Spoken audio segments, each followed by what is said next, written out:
couldn't believe it at first. You know, it's like, how could this be cancer?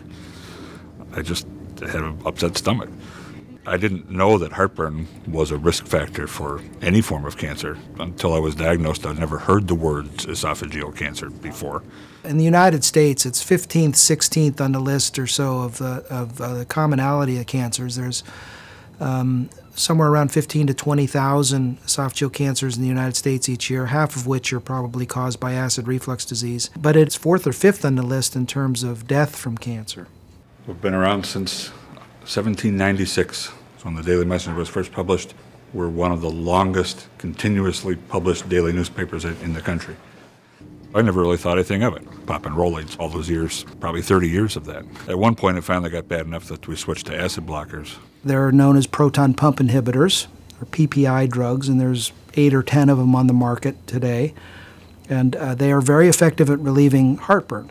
They're not so effective at actually stopping the reflux, which they don't do, we now know. Based on what I've learned since, by that time the genetic changes had probably already started.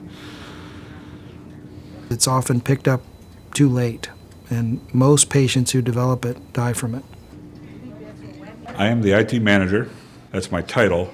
In reality, I am the IT department. I'm a one-person department for this operation, keeping all the servers, systems, phone systems, individual computers, laptops, all that stuff, keeping it working so we can get a paper out every day. I started having some trouble swallowing from time to time. Having had stomach and acid issues, I just figured it was related to that. I didn't give it a thought. So it started getting worse. By the time trouble swallowing occurs, the cat's out of the bag. Got hiccups, had backaches. And I said, well, this isn't right. I'm going to call a doctor. He did a upper GI barium swallow x-ray at that point and called me back the next day to come in to discuss the results. His eyes were wet as he said, you know, this is very serious, and referred me to Wilmot and to Dr. Peters. Mr. Nagy has had reflux symptoms for over 30 years and never had an upper endoscopy.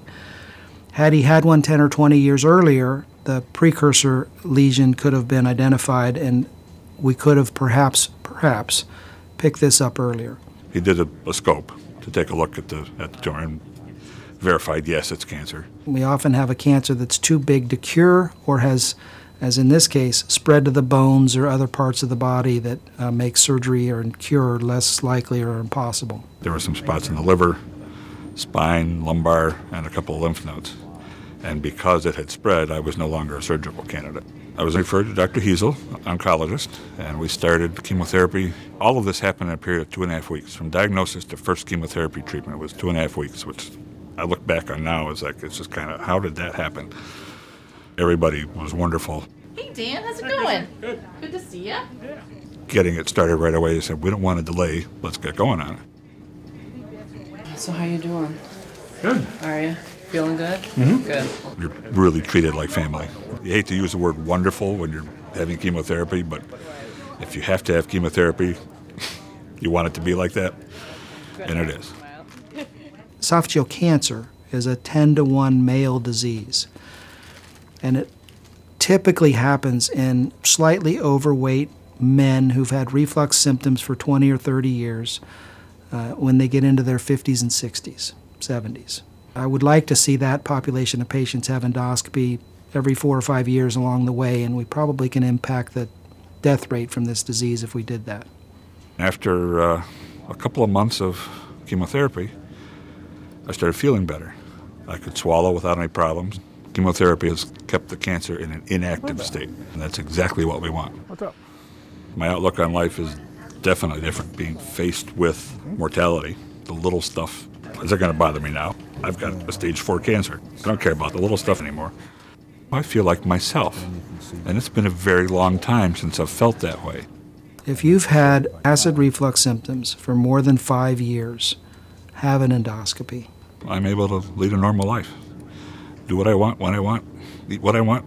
I work full-time except for the 1 day every 2 weeks when I go into chemotherapy. I like the newspaper business. It's kind of fun and how it's evolving to be now print and online. I have been here for 34 years. I keep doing what I'm doing.